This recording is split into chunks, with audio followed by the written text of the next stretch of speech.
Hello, everyone. My name is Will Stevenson, and today I am presenting on Balaam.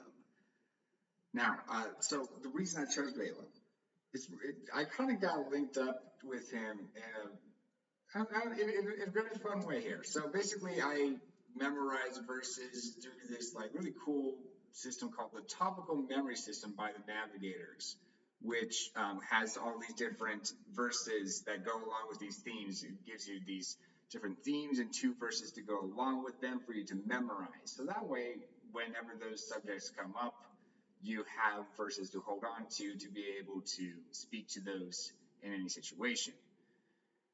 So I found a part of one of his oracles that he recites in Numbers through that. That specific passage reads, God is not a man that he should lie, nor a son of humankind that he should change his mind. Has he said, and will he not do it? Or has he spoken, and will he not fulfill it? And then later on, when I was doing a read through of 1 Samuel, I found this passage that said in 1 Samuel, this is Samuel speaking to Saul, by the way. Moreover, the glory of Israel, referring to God, will not break faith and will not regret, for he is not a human that he should regret.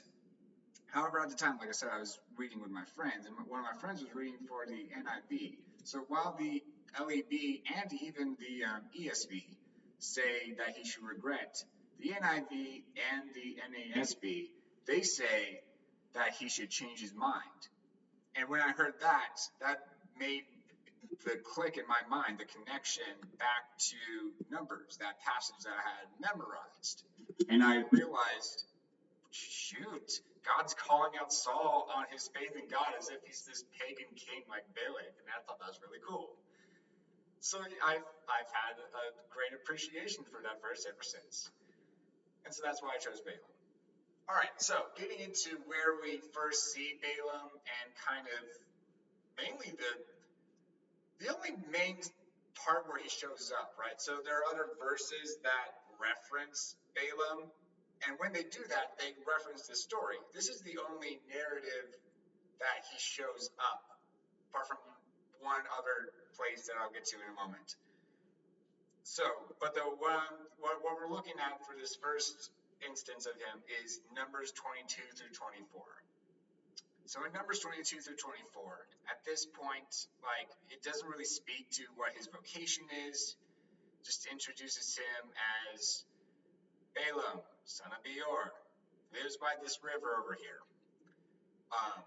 He gets summoned by the king of Moab, whose name is Balak.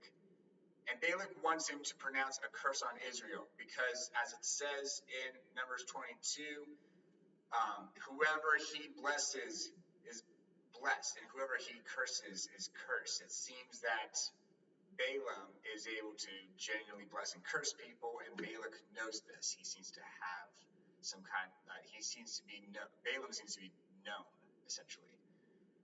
So on his way to Balak, he is stopped by an angel, but the angel does not appear to him. It only appears to the donkey he's riding, and that donkey that he's riding starts to freak out. And then Balaam gets mad at said donkey that is freaking out. And God speaks through the mouth of the donkey to Balaam. And to basically say, like, why are you beating me? Speaking as the donkey, right?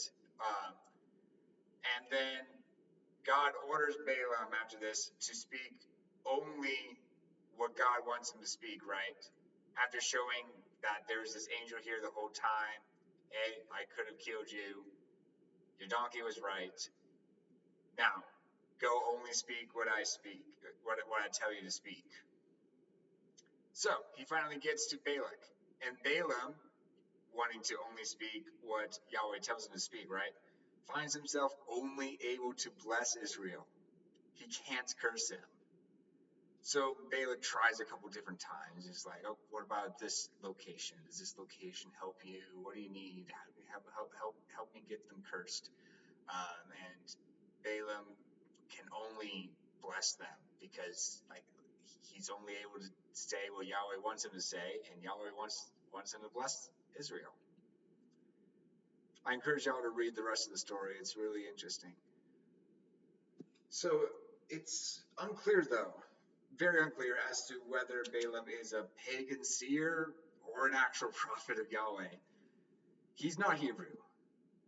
And in fact, he does turn against Israel by fighting against them. So this is the other place that we see him in any kind of narrative. This is in the book of Joshua. And Joshua recounts him as one who practiced divination. He, in fact, was slain in a battle as Balaam himself was fighting against Israel. So it seems that he never really had any kind of ties to Israel. In fact, actually, if we go back to that number story, he does actually betray Israel then by kind of suggesting to Balak, hey, if you go send out some woman to them, then that will start, messing with the Israelites, because then they'll, get involved with the people that they shouldn't be involved with in ways they shouldn't be involved with them. So it seems that Balaam was never on the side of Israel. God was just using him in this specific story to bless Israel somehow. It's actually kind of cool. Yeah, so what is his actual vocation then? He seems to be a seer of the gods. Some do take the position that he could have previously been an exorcist or sorcerer and then was converted, but that's kind of contradictory to how he straight up betrays Israel. When we start to cross-reference with extra-biblical texts, non-biblical texts, his actions line up with these Neo-Assyrian rituals and incantation texts. One text of a special note is the Deir Allah text. And there it specifically states on it that the Deir Allah text contains, quote, the visions of Balaam, son of Beor, the man who was the seer of the gods. The visions of Balaam, the son of Beor, the man who was the seer of the gods.